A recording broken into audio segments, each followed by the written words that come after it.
Hello everyone, we are group 4. I'm Junfeng. Today I will do an introduction and alternative of projects. Shiyu will present the financial status. The Feilong will present the project cost, benefits, and the cash flow statement. Yichen will present quantity risk analysis. The Chenwei will present the quantity for both alternative and recommendation. Okay, BYD Companies was founded in 1995. The company now employs more than 220,000 people and operates in 4 industries: automotive, renewable energies, rail transportation, and electronics. The company is committed to promoting sustainable development through technology innovation. Alternative A is development of electric vehicle. In the face of increasing global climate change, a reduction in carbon emission is essential. BYDs use new technology to develop the electric vehicle industry, can improve productivity and vehicle performance while reducing carbon emissions.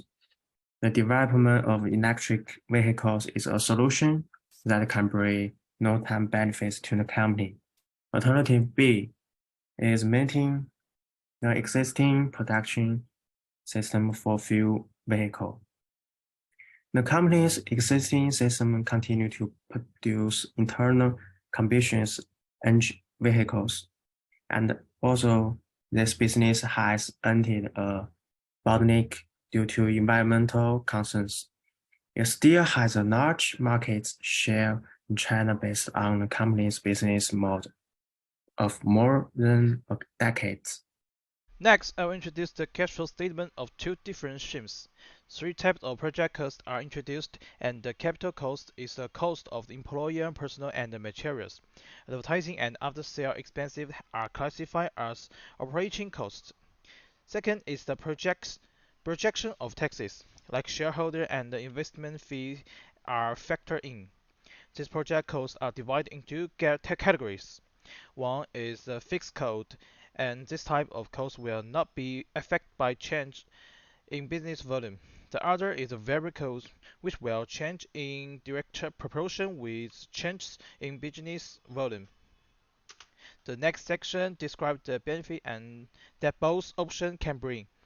The sales revenue and the cost saving are fixed here. In addition to this, we additionally estimate the net salvage value, borrowing fund, and the working capital. The net salvage value belongs to the non-transferable value of fixed assets. Borrowing fund and the working capital can be found in BYD's 2022 financial report.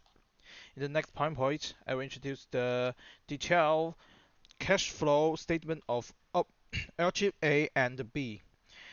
It is divided into three categories, which are the three parts of operation, financing, and investment. According to the financial report provided by BYD, the cash inflow and the cash outflow of each part are calculated, and the total net cash flow can be obtained by subtracting the cash outflow from the cash inflow.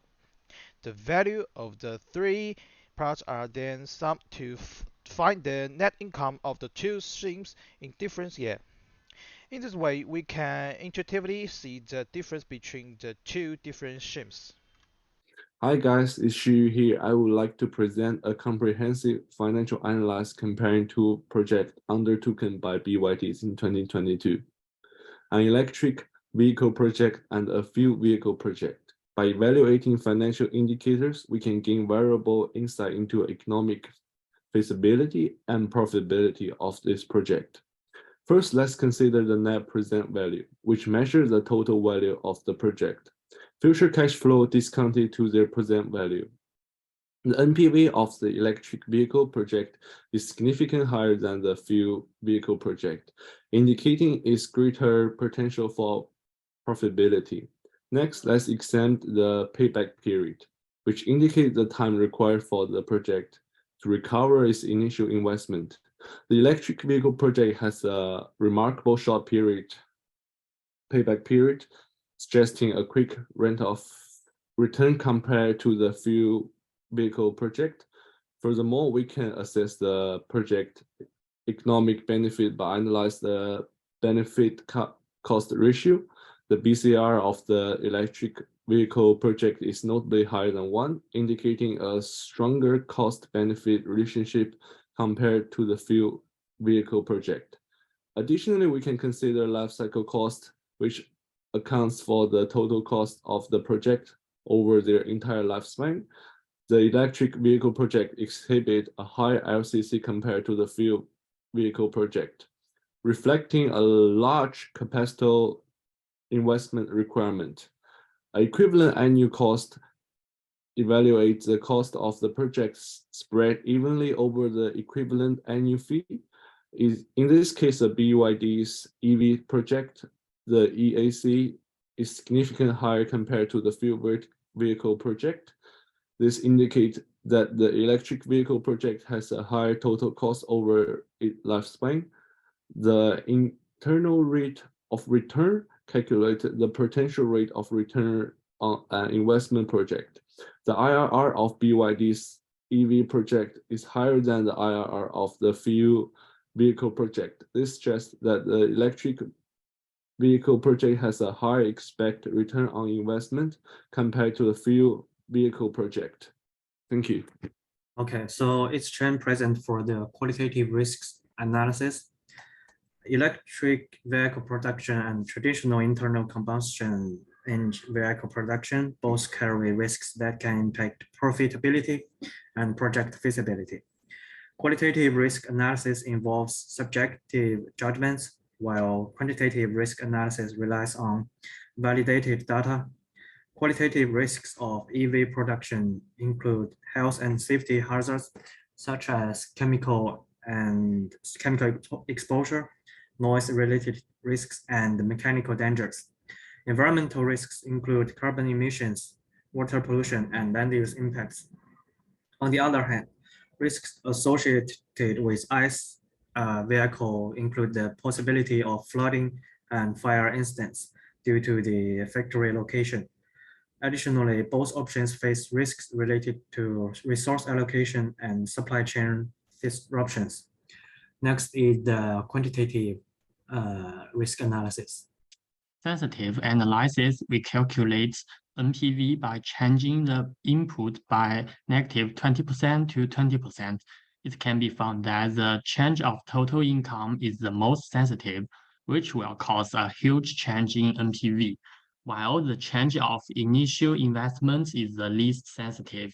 Maintain strong financial discipline and ensuring adequate liquidity and capital reserves are crucial for navigating economic uncertainties.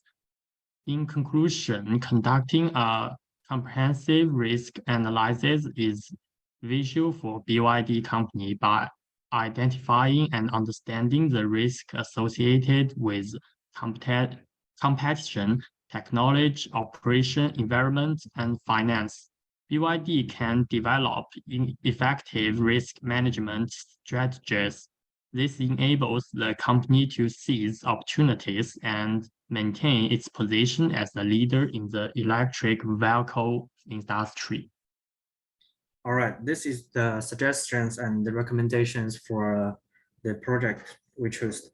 Based on the analysis of BYD's EV project, it is feasible and financially viable.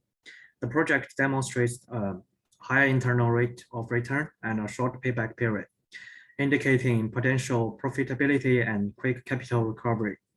The project's economic benefits outweigh the investment cost, reducing investor risk and enhancing the company's cash liquidity and reputation.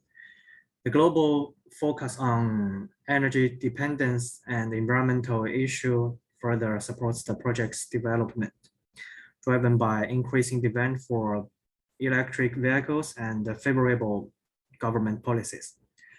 The key suggestions to mitigate risks and ensure project success include market expansion to boost revenue, optimizing employee and workforce planning, and implementing effective raw material management strategies. And the weakness for our analysis is limited to a financial perspective and does not consider other factors such as environmental impact, cultural factors, local policies, and social considerations. Additionally, the analysis relies on assumptions and may not accurately reflect actual circumstances. It's essential to consider a comprehensive range of factors, monitor potential risks, and develop strategies that address both financial or non-financial aspects of the project's long-term success. Thank you.